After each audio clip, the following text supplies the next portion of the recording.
Hey, this is Ian Hoey, and welcome to Doesn't Wreck Me.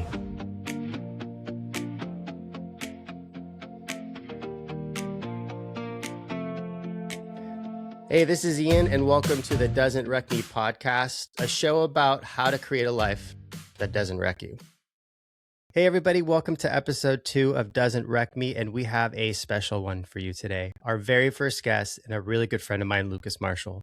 Lucas has an amazing story, and not only is he a father of 3, an entrepreneur, a volunteer firefighter, but he's been sober for 12 years. But this conversation isn't about titles. It's about what happens when you grow up in chaos, carry that pain into adulthood, and eventually find yourself on the other side of addiction. We talk about the mask we wore to survive, the process of losing our egos, finding out who we really are underneath it all, and what it looks like to build a life rooted in purpose, connection, and healing. It's an honest conversation, and I think a lot of people are going to see themselves in it. It's pretty awesome. So here we go. So, Lucas, I'm so glad you made the time for this. And I want to do 2 things, actually. I want to acknowledge you because it's like super rare, and it makes so much sense for this podcast to find somebody a lot like you that connects on a deeper level. That when I say or start a podcast and invite you on called Doesn't Wreck Me, I don't need any context because Yes. the amount of wrecking you and I both have, and I kind of spared my first episode to not go too long on how deep that actually goes. Right. It's phenomenal to align with someone like you. And there's so much to unpack. And, in this episode, we're going to unpack a lot, dude. We're going to unpack grief and loss. That's its own thing. We may need to do a second part to this. The second piece is sobriety, which is huge for us. Holy moly. You and I can scratch the surface or go deeper. It depends on where we go with that. Absolutely. Not to mention Let's not scare too many people away. No. And for the people listening who don't necessarily need to be sober because it doesn't haunt them or they have a history of it, or it's a disease that has affected their lives, maybe they can just take away how it's just made us better people and hadn't wrecked us. But That's right. boy, it did. So in theory, we're both still wrecked. So we'll take it from there. And then the last piece is, and it's something that I hadn't even thought about until you mentioned it, is the fact that you and I have both experienced or even overcome or on the outside of ego death. And that's actually a crazy thing because you and I, who are both Southern Californians, ego is not just like a term. It's more of like a cultural thing. It really is. Correct. You and I probably have lost a grip of friends just based off of fighting the ego in the first place and them not doing it. And so you're organically just going to clash because then you see them who you are and then you're hyper aware of everything. So anyway, Right. Yeah. With that being said, let's just dive right in. Lucas Let's Marshall, dive in. for everyone listening right now, which I'm very grateful for. Thank you. Why don't you tell me who you are, my friend? Yes, my friend. I mean, I am a Los Angeles native. I grew up there my whole life. West side of Los Angeles, Beach City. I'm a father of 3. I'm an entrepreneur. I'm a man of service today, and I'm someone with over 12 years of sobriety now. Which, that is my identity. That is what I identify with now. And we'll dive into what that actually means. But, my life has been incredible, to say the least, and a roller coaster, to say the most. I'd love to dive into like more the professional aspect of what I am and what has shaped me in that way and how that brought us together and how we connected on that. And then, of course, our souls aligned into this space of like, wait a minute, it is actually more than just a 2D conversation at a coffee shop in Boise, Idaho, right? Well Pretty said. simple. But yeah, just long story short, I've built and scaled consumer brands. I've founded my own brands, one in Boise, Idaho, of course. Now I'm here I'm present. I help individuals and families navigate addiction, mental health, and other after treatment modalities. I'm currently building more for myself in a brand called Field House, which we'll jump into, which is a community driven sauna and gathering place in North Carolina, where I currently am on the East Coast. And that's focused on bringing people together at that point, right? That's what my service is about. It's not the product, it's the connection between the product, which I think is a huge thing that has been missing in that space, in the world in general, obviously, with this digital world that we live in. Um, you know, Everything I do, like I said, it's rooted in service and building meaningful connections.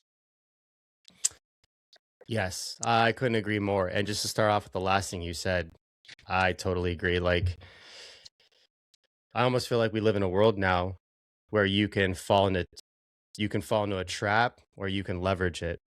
And it is the Right. digital world. The trap is that you succumb to the digital world and then you let it tell you who you are, how to act, how to feel, how to react off of how you feel. Or you can go down a different route, which is like, hey, for you and I specifically, life is trying to wreck us and it's leading us into these purpose driven companies or adventures. Fieldhouse example is your latest and greatest, which I think is an incredible thing and is going to be awesome. And you're not only giving the opportunity for people to help themselves, but you're doing it from a place of golden hearted, great framework. You experienced it, you're doing it, and now you just want to connect and help others, right? That's it. I mean, That's that's it. just When we talked about ego before, right? My whole mission before this was based in ego, and I oof. had no idea. I was a mouthpiece. It's like, how can I get ahead here, right? And I don't think it came from a malicious place. I just was, the people and the industry that we were both and still to an extent surrounded by is rooted in that ego, right? 1000%. Rooted in ego. So it really took me, to get really into it, it took me divorce, losing a family dynamic, losing myself completely, or whoever that human being was, to really come full circle and say, wait, that was never who I was to begin with. I just got lost in the sauce, which is so every person I speak to in sobriety, in, mental health, in any connection, treatment, retreat setting has gone through that. Right. So coming full circle, it's like that is no longer somebody I identify with, so this is meaningful to me because I burned that down. Right. And I can look at this with clear eyes and full heart. Lucas, let me stop you right there. Go ahead. I there's know a you lot want to of jump in. there's a lot of meat there. And I'm going to acknowledge every piece because I feel like this is important to anyone listening to this for a myriad of reasons, divorce included. Um, and I'm internally LOLing only because one of the first followers I got from Doesn't Wreck Me was a divorce counseling clinic. Mm, And I, for some reason, yeah, when I thought about wrecking me, I almost thought of it as of life in general for others. It was almost too narrow of a view at that point, which is sure. really ironic because my wife comes from a broken household. So it's like, but wait a minute, that's still in my ecosystem because I'm still remembering how many different Christmases we had to go to in Southern Right. California when Christmas came around. It's like grandpa, it was granddad. Anyway, with that being I said, know that well. for sure. There's three things I want to touch on. And we're just gonna start with ego. I was gonna close with this, but this is just too good because I think that's where we're at. that's exactly where we're at. You're Yeah. 100% right. And I didn't even mention in the first episode, but you and I come from a very ego driven world culture area. And that's not any shade towards Southern California in general. Now that you live on the East Coast and I'm in like the South, the Mid South, Yeah. however you want to explain Nashville, Tennessee, it's almost seen culturally as a character identity when you talk about Californians or Southern Californians. Not to typecast them because you and I are both that, but it's a very consumer facing community, and we come from a consumer facing world where you and I were building apparel programs or thinking creatively because it's a form of expression. So organically, you got to have ego because it needs to resonate with somebody. And at least what I can identify with the most when I worked in like the action sports retail world was it needed to be cool or it didn't sell. I wasn't doing my job, right? So you kind of need to leverage ego as part of how you're going to influence what you're doing and how it lands with the customer. And then the second piece to that is not only did it like follow us in our careers and we lived in the lifestyle, but I feel like with your background and having, your family or home life fractured, my parents are still together, but have definitely experienced some thrash. You can save that for another episode. But on at least my end is I had to fracture my personality and create multiple egos for multiple characters because I was moved around so much, never felt safe, had a speech impediment, was extremely introverted until about the age of 13 or 14. And I needed to leverage ego to make sure that people loved me. So I became a habitual people pleaser and create community that was completely generic. But the most important thing I want to pull out of all those things is I'm realizing now that what we're doing it's led us to this point because it has a real and authentic ground and framework to it. And so everything that we do, we've dropped all ego and we're just going to let it live and give it space because that's what I feel like, or I'm starting to learn, gives you the most authentic and best return because you're not establishing it or starting it with a lie or something that you're framing up or ego, right? Oof. Exactly right.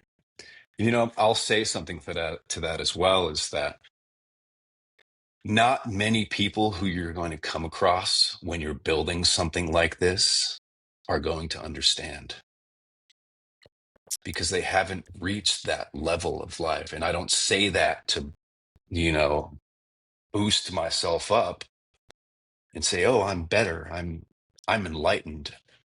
I say that because I run into it every single day, right? Because I'm paying attention, you know. And my intuition is so strong now because I'm so based in my faith and my spirituality that it's just like the moment I feel somebody sucking my energy and that piece of me is the moment I realize like you're just not there yet and that's okay, you know? And I'm not going to push it on you and that's fine because I was there and I recognize that. And I looked at people, you know, talking about spirituality and growth and manifestation and the list goes on. And I'm like, you are nuts. I'm living right here. Like you know? Oh, yeah. What you said is super important, actually. So, just to drill that down a little bit, is, for anyone who may be listening, who may not necessarily have very profound challenges in their life to navigate losing an ego, the one thing I think we can all agree on is that experience is the ultimate teacher or professor. Because you and I are no coach or guru, and we don't claim to be it Right. by any means. But you and I have the ability to read the room extremely well, if not at a very, very elite level, because you've been, fortunately and unfortunately, given those tools to do so. And it's also fair to say people who haven't gone through specific challenges may not necessarily have some of those tools in their tool shed just because they never received them. And so it just happens, just like life happens. Everything is so random and it's not pragmatic. It's not straightforward. You could think of the perfect life and it'll never happen that way.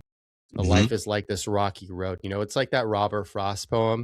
It like diverges into two paths, but the Yes. one that gets you where you need to go is the rougher one. It's not straightforward. And maybe you can speak about that a little more because you have Oof, man, there's so many places to start because, and I actually don't know purely what educated your sobriety or even killed your ego, but do you feel like a fragmented home created the ego, or do you think it started to kill it from the get go and then it finally Yeah. just worked its way through? Yeah, I'll jump into that. Okay. My fragmented home was my parents' divorce when I was 7 years old, right? I'm 36 now, so that was 1997. And Wow. there's a whole lot of story in between there that I didn't necessarily understand until, you know, my late teens. But I will say, like, really propelled my wall into my ego, right? And my ego was just fear. It was fear of not being seen. It was fear of not being recognized. It was fear of not having this family dynamic and this identity that I'm seeing everywhere else, right? And, the more that I dive in and the more that I've spoken to, my friends from that era and friends from this era, it's like that was really the time where divorce started to become acceptable and it was just a norm, right? It was just the norm, and everybody in school now had divorced parents, and it was just that's what you did, right? Good or bad, like it's all right. But I would say coming off of that, the ego for me that, transpired through their divorce in my childhood was just fear, right? And I've lived with that my whole life, you know. That's the fight or flight I've been in my whole entire life. And, that's not to say that I haven't had great years. I haven't had great moments. I haven't had great success. I haven't, had low lows. Like it's just a part of my growth and my ecosystem that, has developed. And, now being in my, I guess, considered later 30s, which is weird to say. You're so young. Um, I know it's amazing. It's, I'm starting to understand it more. I'm feeling all of these walls just kind of, disintegrate around me. And it's like, wow, man, like I was really messed up. To validate exactly what you're saying, because I do want to validate you and acknowledge everything you just said. First and foremost, when this is happening based on your age, I don't even think that you could have metabolized all that properly because you're a kid. Right. And so we get to this adult age, and arguably, it really depends on who the person is. And this is just based off my own experience. Everything I'll say is just based off of me. I didn't even figure out how to be an adult until I was in my 30s. Right. So you're like still unpacking childhood trauma, generational trauma, whatever it may be, and then growing into this human. And then in your 30s, and me now 40s, I'll just throw it out there, Yes. which is a whole nother level. I almost feel like 30s are like, oh my goodness, there's that. And then you start putting that new person into practice and almost can't resonate with anybody prior to that, right? Even like before the mid 30s, you're like, who was that guy, Yeah. person? And me in my 40s, I'm like, oh, I saw that person. And now all those things that I did wrong, I'm not only going to fix that person, but I'm going to fix anyone affected by that person too in any way I can, and then relearn this whole thing. So it's like an entire paradigm shift. But I I can deeply resonate with that and empathize. My parents are still together, but I can't imagine like, and I kind of get it too. It's like this ego is put into place because you're like super scared, right? I mean, dude, my dad was gone on deployment for 9 months, but he still came back and still lived in my household.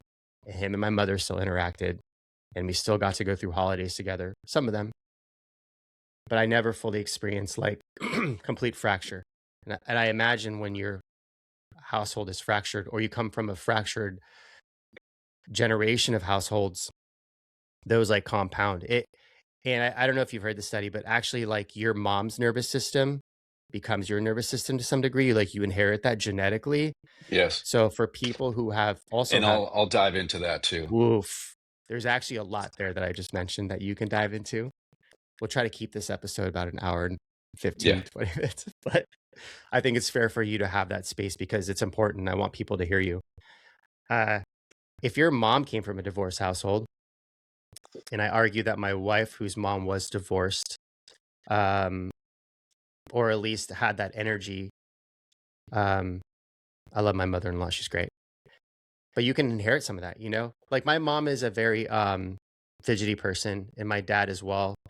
You know, arguably adult functioning ADHD, which kind of is carried into me and my children. Anyway, but that kind of comes with you, right? It's like part of the Yeah. package. It's the DNA. Anywho, 100%. 100%. I mean, it's certainly shaped who I am, and there was definitely a time where I said, I told myself, like, this sucks. I don't oh, want to for be sure. this person. Why did she do that to me? You Mm. know, I don't feel that way anymore. I'm grateful for that. I'm grateful for my childhood. And to dive into that a little bit more, let's go back to age 3, visiting my father in a substance abuse rehab facility. And what I remember is eating the pudding. And that is a core memory, right? Um, I think it's important for you to start there and explain that exact feeling because it is a core memory because it's like you're hitting all your senses too, like taste, smell, Yes. environment, all that, whatever you're observing. And then why don't you take us all the way uh into the it's hit those key points, man, because Yeah. I really want people to hear this from that point to, fractured home to where that led to sobriety and how that tied into Yes. just like killing your Yeah. ego, but roll Yeah, with it. absolutely. As we touched, like I'm going to make this a condensed story, because this could go on for days, right? But yes, growing up in Los Angeles in the 90s was a completely different world, right? And yeah, my first core memory, which really started to build up this ego, was, visiting my father in a rehab facility in Marina Del Rey, California, a place called Exodus. Same rehab facility that Kurt Cobain hopped the fence, ran back to his house and shot himself. You're So kidding. you can kind of understand the energies around what I was involved in that world. Both my parents, at the time and still to this day, musicians, surrounded by those types of individuals. And, my earliest memories are in a rehab. And all the years after that are going to AA meetings.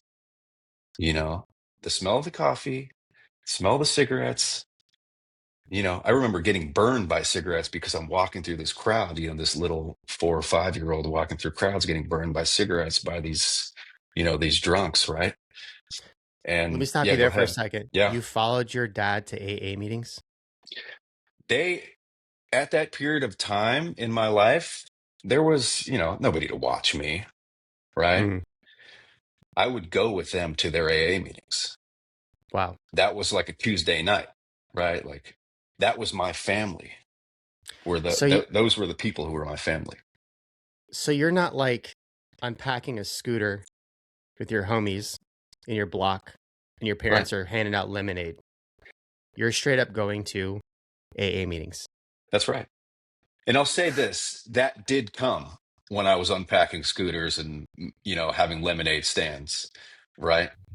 Um, that crashed down pretty fast, you Mm. know, thinking about it. But yes, I mean that was my toddlerhood, right? That's what I grew up in.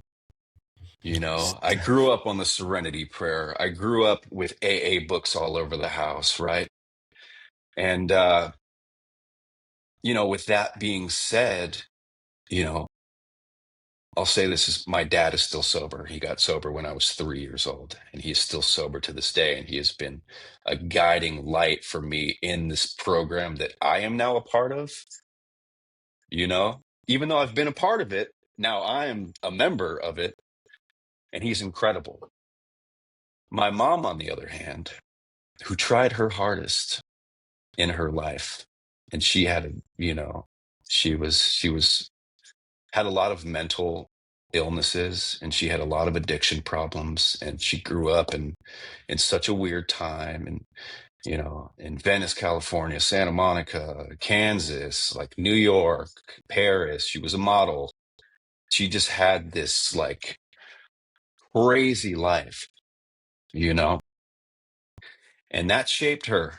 She grew up with, joints on the table, and my grandfather shooting the Doors album, and it's like, again, I say this because this is the ecosystem that they grew up in.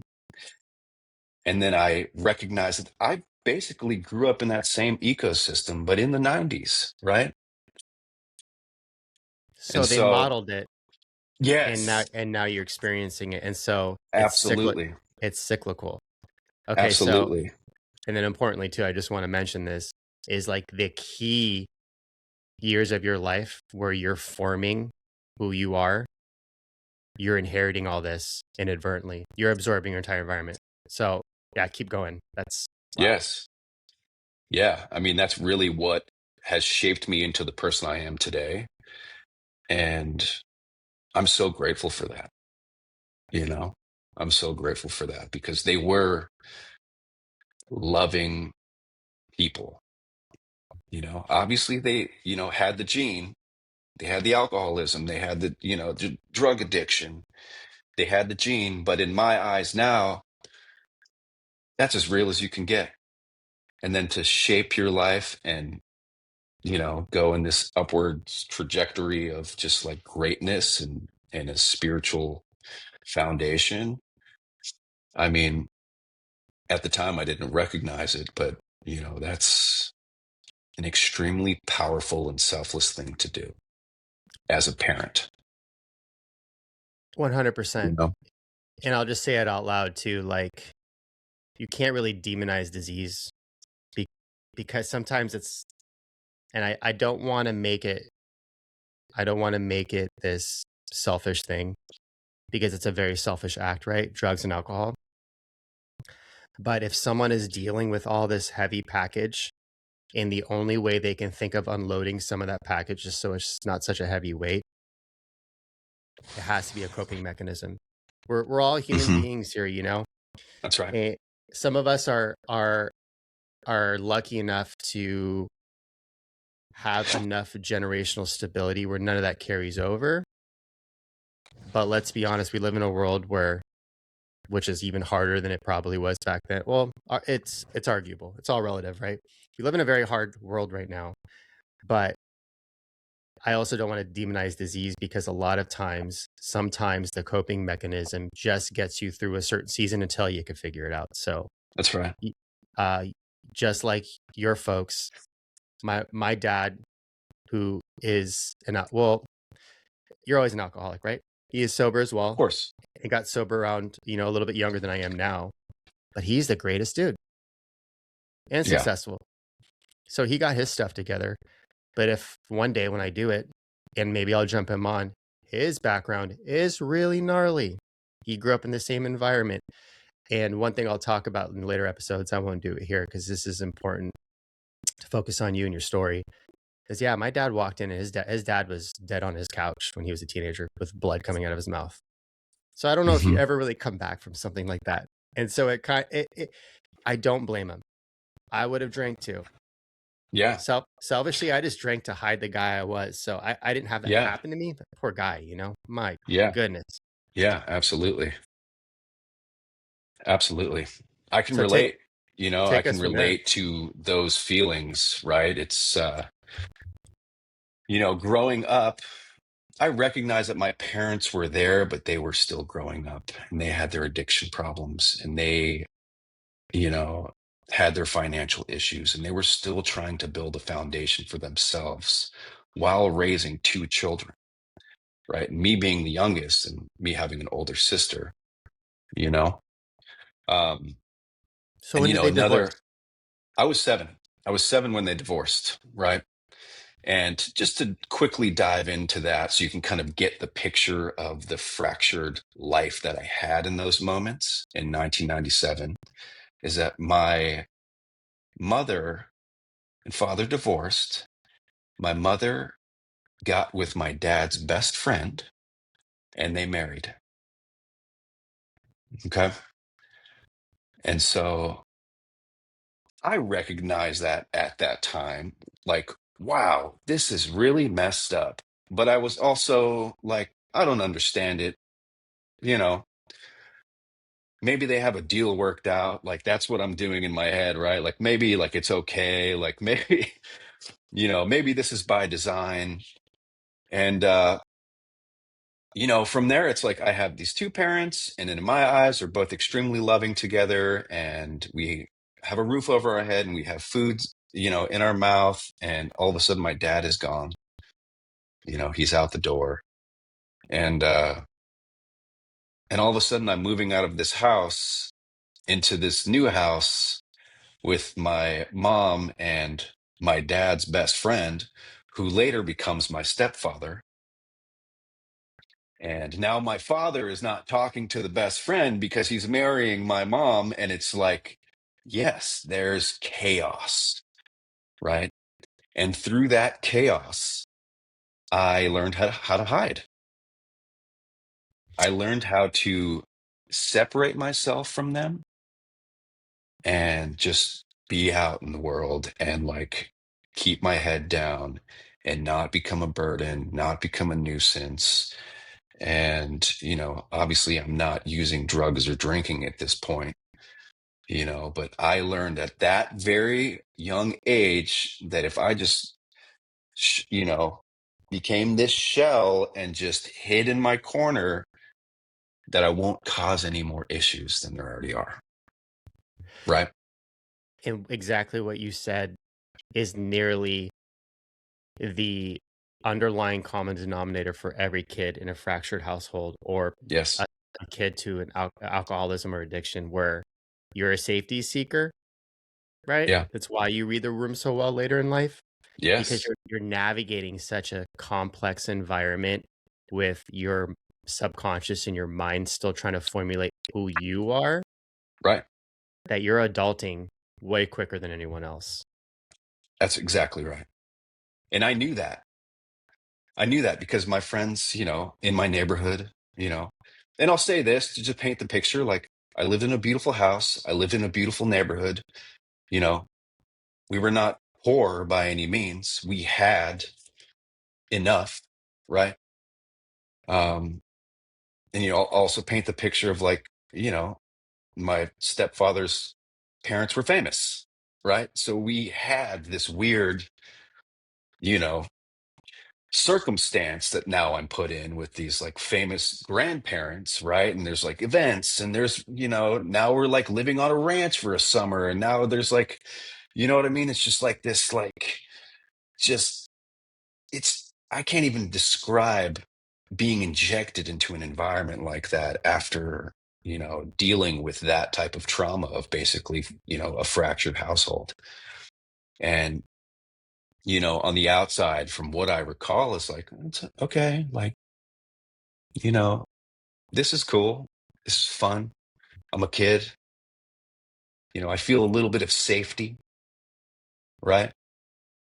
And let's say this. Fast forward, my mother continues with her addiction. She continues down this path.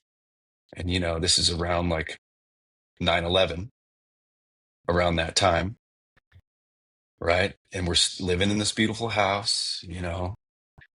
My sister got the gist and she moved to Europe. You know what I mean? So it's like She ducked out. she ducked out. And I love her, and I try not to have resentments about that, but she left me alone in this circumstance, right? And I'm very close with her now. But that being said, Um, you know, and by, I would say 2002, 2003, all of a sudden this relationship that I see with my mother and my stepfather is gone. And all of a sudden I'm not living in this house anymore, right? Now I don't even know where I am. Now I'm like living in a garage with my father at his sister's house. It was a great garage. It was, it was an ADU. It wasn't like, roll up door. It was like there's a kitchen and a bathroom and it's clean and it's nice. But still, it's like now I'm like sleeping in my dad's bed and sleeping on a couch and eating steak and potatoes every night. And all of a sudden he has a girlfriend and they move in with each other. And now I'm sleeping on her couch. And it's, and I say this to paint the picture of like the chaos that I was surrounded by, at that point in my life, right? How old were you? At that point, I'm 12 years old, right? So And not even so, a like, teenager. not even a teenager, not even a teenager. And, I recognize now that that was really the start of me feeling like I had to be strong for my mother, right? And I recall a certain situation that is, in my brain of walking in the backyard of our great house, we had with my stepfather, right? And her just sitting there on the patio smoking a cigarette. And I'm like, "Oh, you're smoking again? Like that's what you're doing?" And she's like, "Yeah, I remember the words." She's like, "Yeah, I'm really stressed." And she never really talked about that stuff with me. And I remember sitting down saying, "Mom, it's going to be all right." You know? Like I remember sitting there at 11 or 12 years old saying, "Mom, it's going to be all right. I got you." You know, I don't know what I had at that moment, but I just knew there was something inside of me that had to step out of myself at that age and say, "I got you. You don't have to worry about anything." And that's something I think about to this day, you know? And I shrunk my whole entire life down in existence with not doing well in school, not, following through on anything because I felt like I had to be there for her and her problems, to hold her up and make sure she doesn't lose her power. And now I recognize that I'm the one who lost my power. And you know, she lost her life to this disease and she is gone. She is no longer here. And that was, where are we at now? This year, this August 8th will be a decade of her being gone off of this earth, right? And I have been rebuilding myself for a decade, you know? And I knew there was going to be a little bit of waterworks. But all right, Whoever's let's regroup whoever's not, here. yeah, Please go. Yeah. take a sec.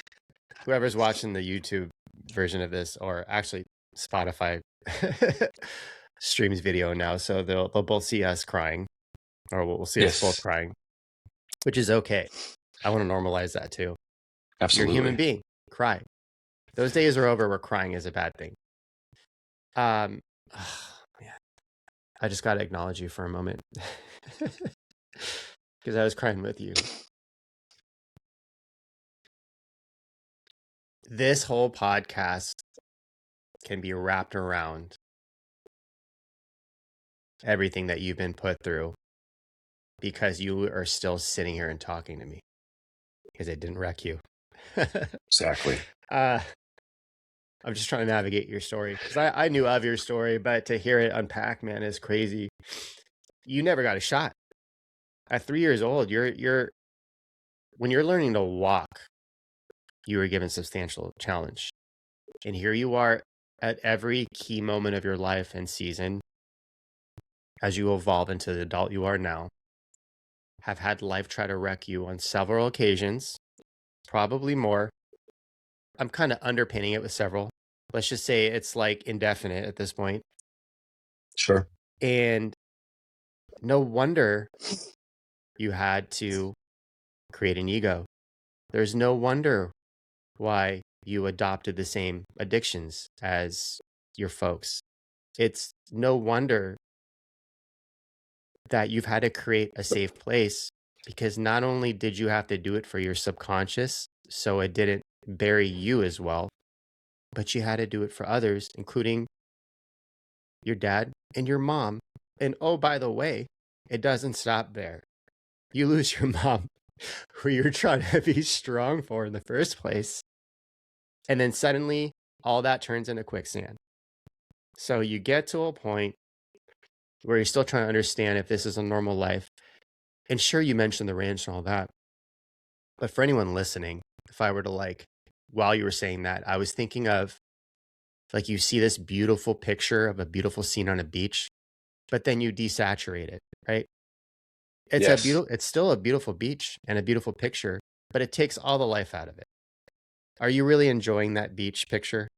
No, it's black and white now, for those of you who don't know what Hmm. desaturate may mean. But so it's not even fair to say, oh, and I want to acknowledge the fact that I appreciate you saying that you may have had a portion of your life be kind of cool, including, you probably have to mention who your grandparents were too, just for anyone who's curious. But um, that doesn't mean the whole life and soul was robbed out of it. Yeah. And to even acknowledge you more, I just want to say, dude, I'm only giggling because it's my way of trying not to be not to have emotional collapse for you. But man, I'm just glad you're here and you made it, because that's Me any one too. of those points could have, in theory, buried anybody. So the fact that you've created these muscles to surround this chaotic childhood framework, I feel like it's important for, one, the person listening to this, but two, that you continue doing that, because there's a lot of people who probably need to hear that, and they won't um, unless it finds them. So, oh man. Absolutely. No, 100%. So you And I lose will your say mom. this. I will say this too. Through all of that in my life, when I look back on it now, I was happy. You know, I was happy. Felt inside of me, in my gut, in my stomach, something was off. But I carry this with me till this day, that I just have hope, man. You know, and hope to me is just drive. It's just drive to continue to discover what's around me and myself. So with You that being said, yeah, go ahead. you said it. I just want to make sure that gets hammered home. Yeah, It yeah, actually made me realize two things. The first thing is, I think one of the most important things you can do for yourself and others is have hope, because it keeps you going and then may keep someone else going you may not know about.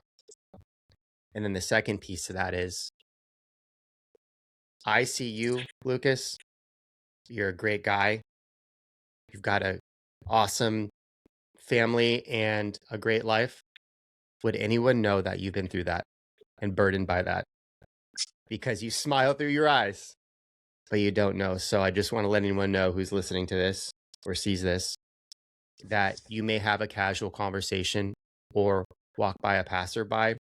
It might be worth it just to be super kind yeah, and have hope, and let that energy of yes, hope surround you, because yes, God forbid you do walk by somebody who smiles at you and they could have had an extremely turbulent day, past week, whatever. It yes. might just help them a little bit, like medicine, just to be super positive and hopeful. That's right. That's exactly right. And I'll say this to that point, is that I really started to develop this outer body service experience and outlook. You know, I'll say this. I've always been kind, and that's not to stroke any ego. That's how I grew up, is I was taught to just be kind and stand up for the bully.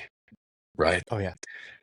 And that helped me because, anybody who's listening, I'm 6'5", 240 pounds, and I've always been the big kid on the block. And I've always been the one to stand up to people, right? Not necessarily in a violent way, but just like, hey, you're doing something wrong. I'm going to call you out on it and do better. You know what I mean? And that's certainly something that's carried on in my life. But, you know, going back to, the timeline until my mom passes and me being with her and watching her deteriorate and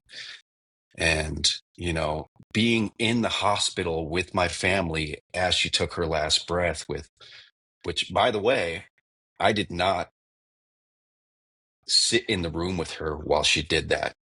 I decided to remember her how she was before she was in that state and not be there, because she was my best friend, and that's what I decided, and I didn't care what anybody thought about that. I said, I'm going to remember her the last time I saw her, which was on her birthday, and she was smiling and she was surrounded by all the people she loves, right? And I'm going to remember that.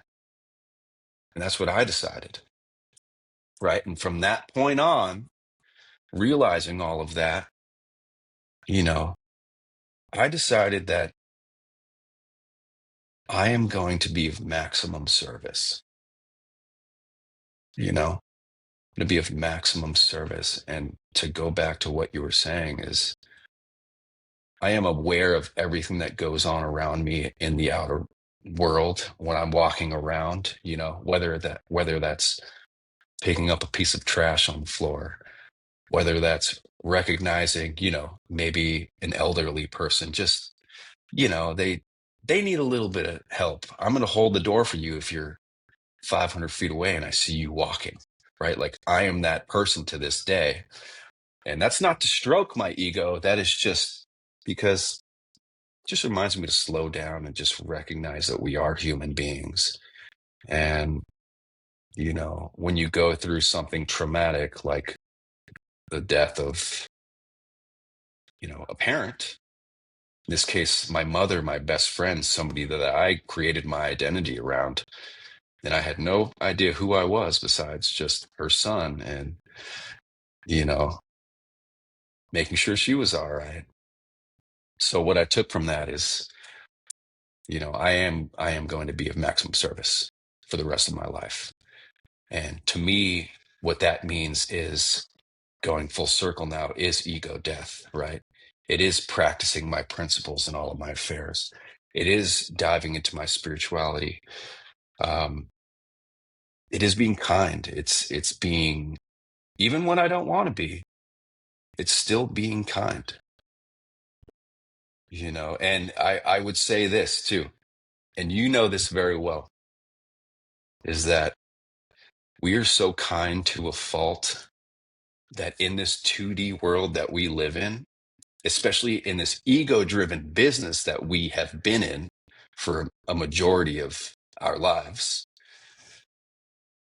we've lost out on a lot when you're talking about it like that. We've lost out on a lot of opportunity to propel ourselves into a more stable life when you look at it in the eyes of monetary value, right? Man, you Jump hit in. it. You hit it on every head. Let's start off where you began, because it's a very common theme for people with challenging pasts. When you are forced to see humanity and how it operates and how fragile it is,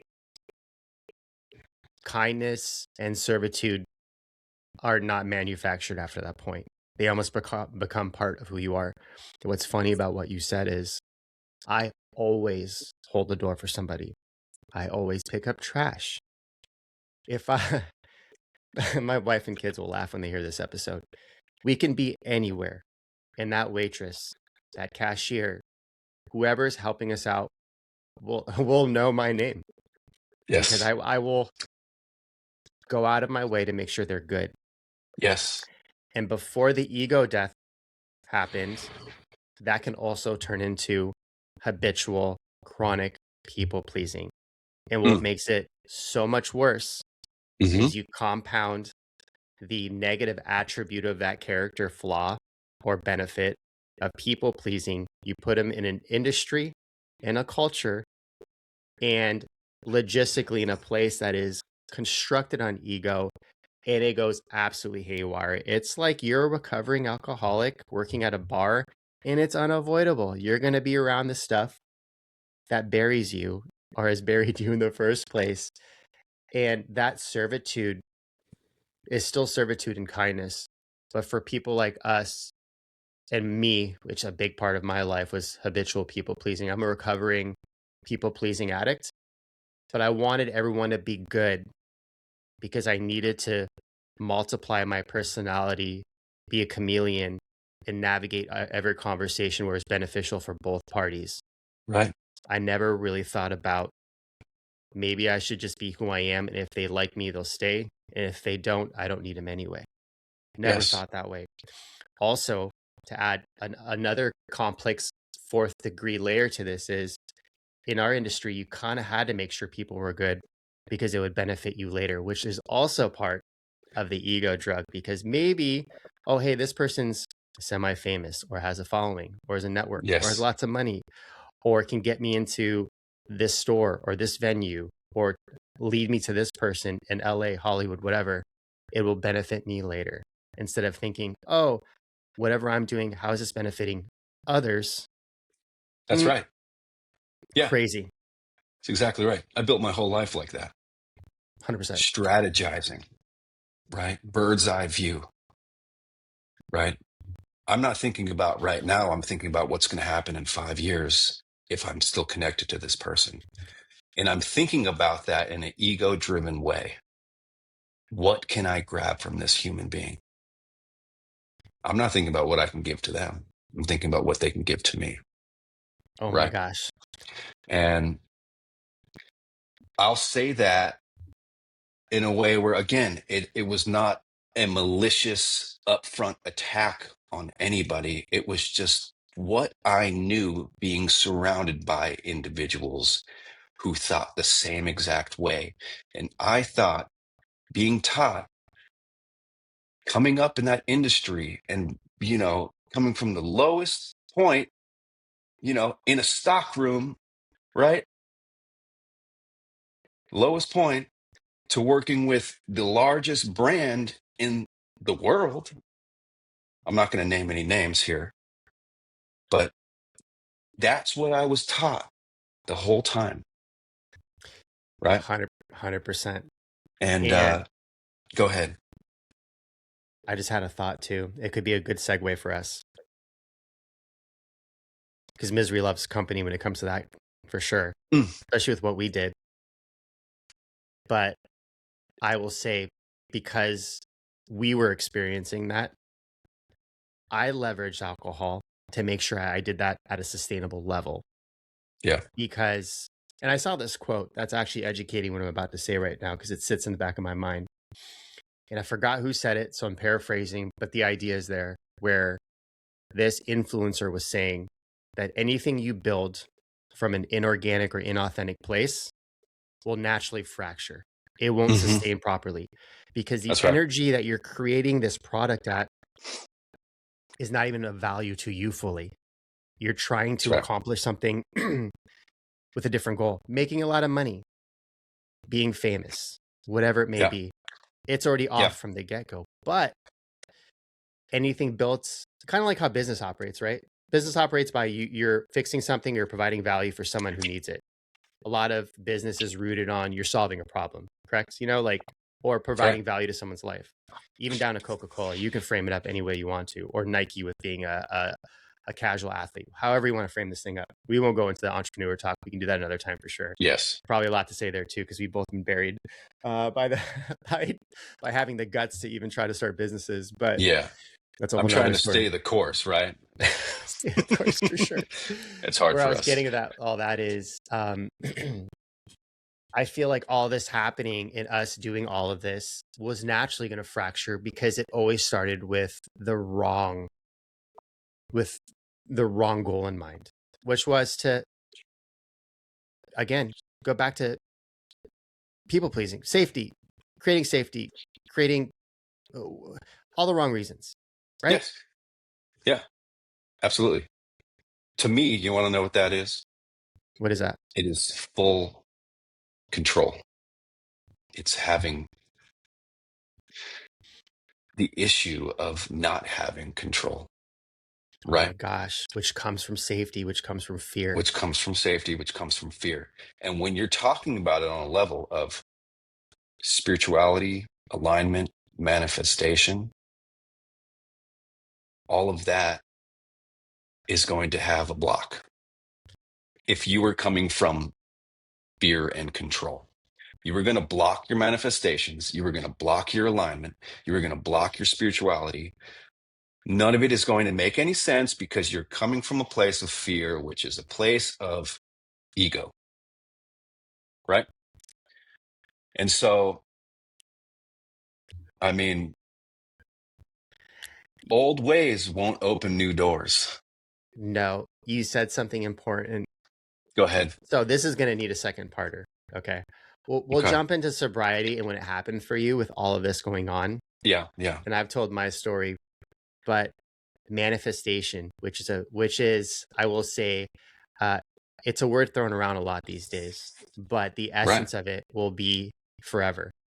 And for anyone listening and is not kind of down that path or doesn't believe too much in the woo, I don't think it matters. I think if you want to take away something from manifesting from both Marshall and I, because I will say, and I'll throw it out there is stuff I've written down with a blue pen on a piece of paper 5 years ago, and they have all happened in 10x.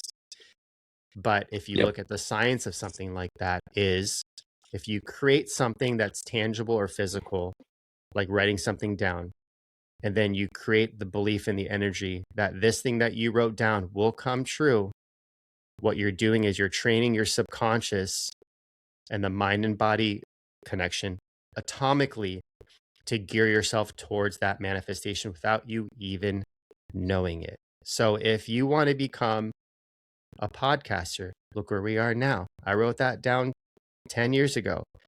If you want to create a business, you write it down, and suddenly, like on your free time, you're reading about this business and the products it makes. Or if you want to be a speaker, help people, do a TED talk, and you just notice that the content you're digesting, the things you're watching, the people you're talking to all surround that subject matter, you're manifesting at the highest level and don't even know it. You're Right. creating the person that you're seeing in your mind, and you just need to meet him there. And that's That's all it right. is to it. That's right. That's right. It's already happened, right? The timeline has been written. You're catching up to that timeline. And, there's something that I have really realized and noticed as of late, I'd say within the last year, is I actually need to stop manifesting from a 2D perspective. I read something and I was taught this from a mentor that actually I need to stop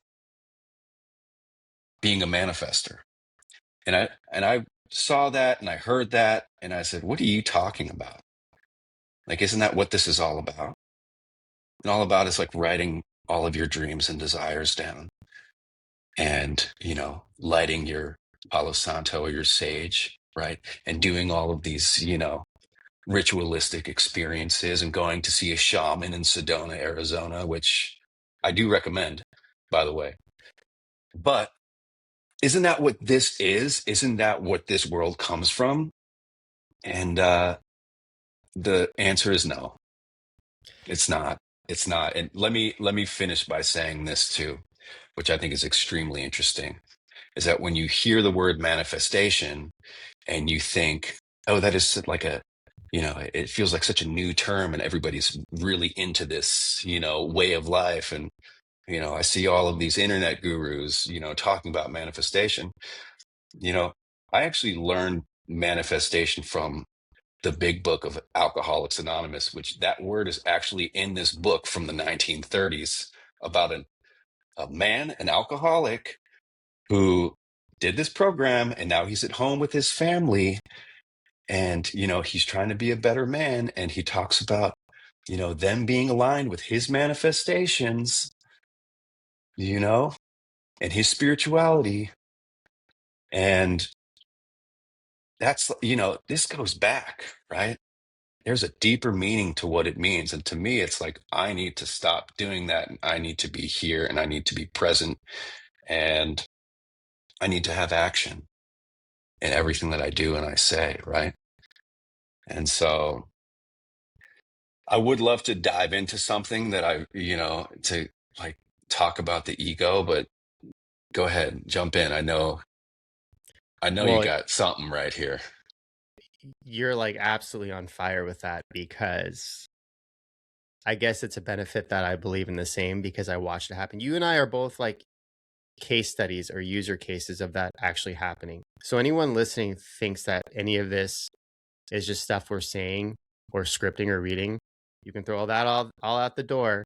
We're sitting here telling you that we've manifested and it's happened. And I wanted to mention, because I think it's funny, because it aligns with this perfectly, is my wife actually wrote down on a piece of paper, loosen the grip, and has it taped onto our wall in our bathroom.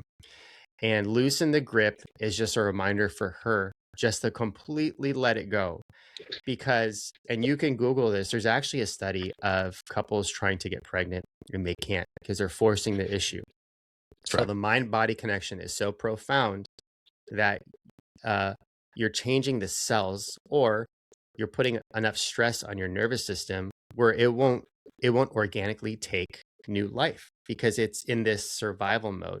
The moment you let everything go and go, you know what, we'll just let it happen. Yeah. Guess You hear what? that story all the time, right? Yeah. Ask Chat Yeah. GPT, people get more Yeah. pregnant. This is science, dude. Yeah. And it's Yeah. around this same ideology of sometimes you just got to let go and let the universe, whatever you believe in, universe, God, spirit, however Yeah. you frame up your spiritual life with actual science and they blend together, there's this gray space of just magic. Just let the magic happen, dude. No That's it. ego. No ego, bro. That's it. And to let the magic happen is to stop thinking about the magic. You know, 100%. I'm not saying forget about your dreams and goals. I'm not saying don't stop working on what you're working on. I'm just saying take that equation out of it. Again, take your ego out of it. That's it. Right. And, I've done that, I would say for the last 3 years now. It's like I've been really taking the ego out of it.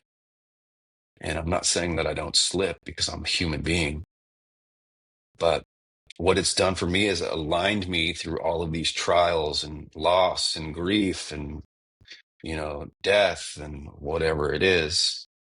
And it's put me on the exact path I need to be on without me even really thinking about it. Right. And it gave me the power and the strength to really recognize that. Right. Yep. Um, When you let the ego go, everything else will flow. that's right. Yeah.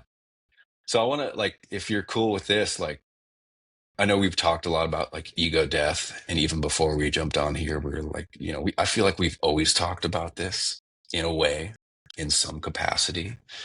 Um, and it's obviously such a big thing in sobriety, is loosening the grip, right? Because that's Oh, when you yeah. get what you want. That's when you start to understand the power um, of your spiritual principles, right? But for me, you know, ego death does not mean becoming weak or invisible or like losing my identity, right? It's uh it's just a part of me that was surviving through control and fear and image comparison and jealousy and trying to prove myself, and I have to figure this all out right now because there's only a short window and I need, when I start to kill that ego, all of that starts to soften, right? And I know I've seen you do that. I've watched that happen to you, in real life. And I don't think I've ever mentioned that to you, but like, you know, being the intuitive human being that I am these days, like I'm here, I'm watching, man, you know, and I'm applauding. And what that is, it's just like the death of false self. And I shared this last night in an AA meeting of just not recognizing myself anymore. And that is just the death of whoever that human being was that wasn't real, because we're constantly evolving. And yeah, it was a real human, 2 legs, 2 arms, 10 fingers, 10 toes. But, the person inside of me that's ever changing and evolving, that person was gone, right? And that false self, what it said was, I need to be successful so I'm safe. Number one, I need people to see me a certain way. I need to control the outcome. You know, I'm behind. You know that one really well. I'm behind. I'm like, I'm not where these people are who I work with or have worked with. Why are they there and I'm here? Like, you know, I'm not enough unless XYZ works, unless money is coming in. I'm not enough, if my family doesn't see me as a strong individual. I'm not enough if everyone doesn't believe in me, right?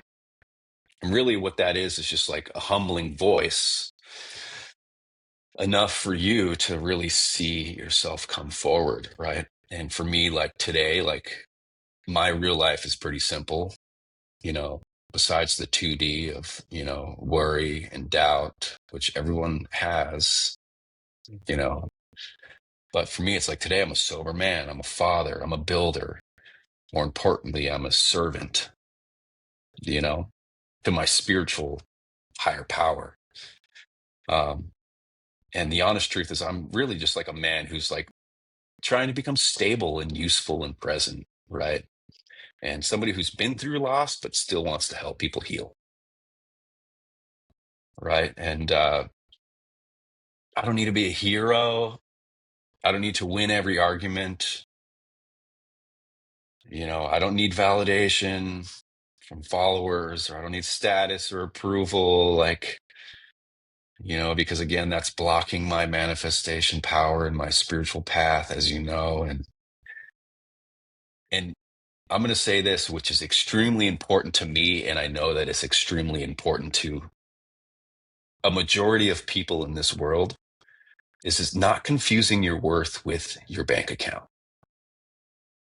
Say that one more time. You're not confusing your worth with your bank account, your relationship status, your business traction, or I'd say the biggest one is past mistakes.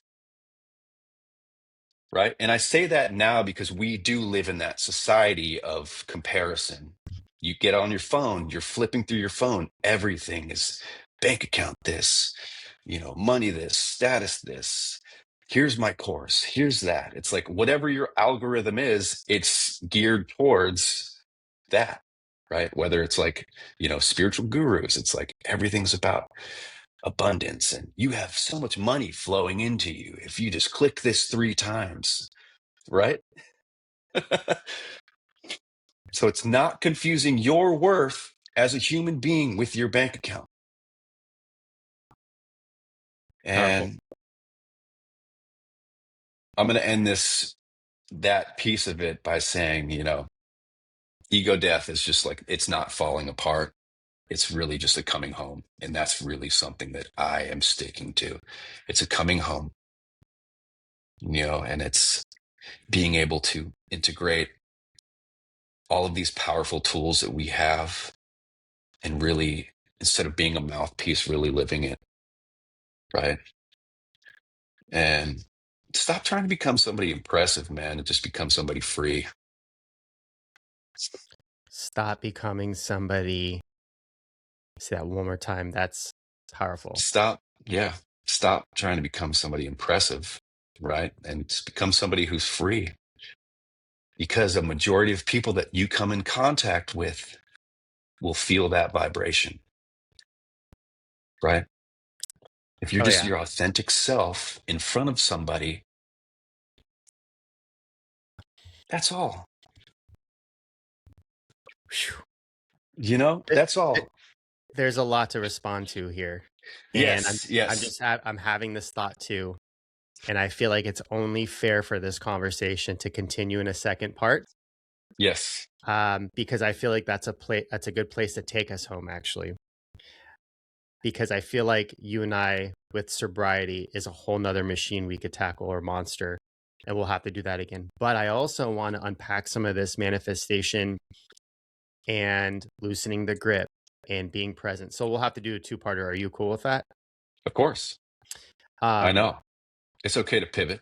I think this it's is what we needed to talk about. 100%. And it kind of happened that way. And why I like it so much is it's because it's happening. We loosened our grip. We had this That's right. expectation of a framework for a show, and it kind of unpacked the way it was supposed to. And we're going to let that happen perfectly because everything you said is so important. And with this ego death, which is like the primary thing we've been talking about too, and how that was rooted and how that was educated, is loosening the grip. It's not trying to be impressive. It's not trying to get the bank account to where it needs to be. It's not trying to people please folks. It's not trying to be famous or grow your network or create a business that may not be fully rooted in authenticity. It's Hmm. all these things baked in together, and they all come from the same thing, which is ego, which is educated by fear and trying to control and seek safety, right? So what Right. we're seeing here is this, we're seeing like this three-dimensional picture metabolize in real life where ego is like just the it's the perfect algorithm, all these things put together. It's the common denominator. It's the equation.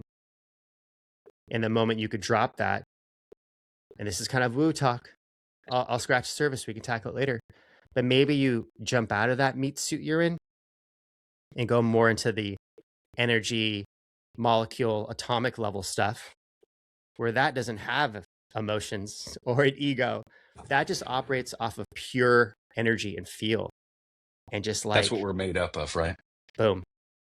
Yes. Yes. That's what we're And made up of. it doesn't matter if you're hyper spiritual and don't like science or super scientific and are no spiritual, no woo. It's all rooted in the same thing. Energy, and energy is a real thing. It can't be extinguished. You can chat GPT this until your face turns blue. It's a real deal thing. You can't extinguish energy. It actually exists. You actually emit an energetic field from your body. We're like these power centers. And so let's just think of it this way, which benefit us in the past. But if that energy is rooted in service and a good heart, and all that challenge is compounded into a feeling where you posture differently on accident because all these things have happened to you and you're on the outside of it, Hmm. that affects people. I've seen it happen in real time, Yeah. and you are just responding, loosening the grip, and you're just responding to that. You're not leveraging ego. You're not packaging answers in it for questions. You're not creating a conversation. You're not making yourself a look way. You're not putting on the outfit I spoke about aesthetically to impress Yes. somebody. They're just impressed because it feels different, and you take it from there. Yes. Feels different. It's not the societal norm, right? And We I got to talk about that too because we can go on. We can go on. I'm going there's to so end it many. like this with what I have to say on this subject is, it's which I talk about a lot with people that I'm around in my program. It's like one, build from purpose, not panic, right? Build from purpose, not panic. Build because you're here to create places where people feel less alone. That's two in my book. And three, which is kind of like the culmination of all of this, is that's the death of ego and the beginning of leadership. And our whole foundation is built on leadership. Wow. Those are also profound. Yeah, dude. We're gonna need to this could be a series because this is deep, man. And it's broad and it's intentional and it's real. And you know what? We're all leaders Yeah, too. that's right. Why not? Yeah, Why not loosen the grit? Why not yeah. And let it I happen? think there's a huge difference between being a leader and a servant leader, right? Oh yeah. Right? Putting others before you. That's not to say, don't take care of yourself, but it's like once your mind starts thinking that way, it's things become a lot easier on your soul, right? And I would say from everything that we've talked about on this episode, from parents, addiction, divorce, all of that that happened for me, not to me, has led me to this point of being this individual who has this strength and this courage and this outlook on life that I'm now able to push forward onto others. You know, I'm able to be the parent that I didn't have, you know? Well, you know what? We're gonna have a funeral and memorialize it because you just had an ego death, my good sir. That's exactly right. And I'll leave you with one Everyday thing. practice. It truly is.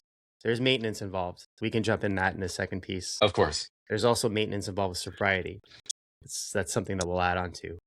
But if I were to close this wonderful episode out, I first and foremost want to acknowledge you because not only do you have a profound story in life and a lot of challenges that should have wrecked you, but doesn't wreck you, you've made it, man.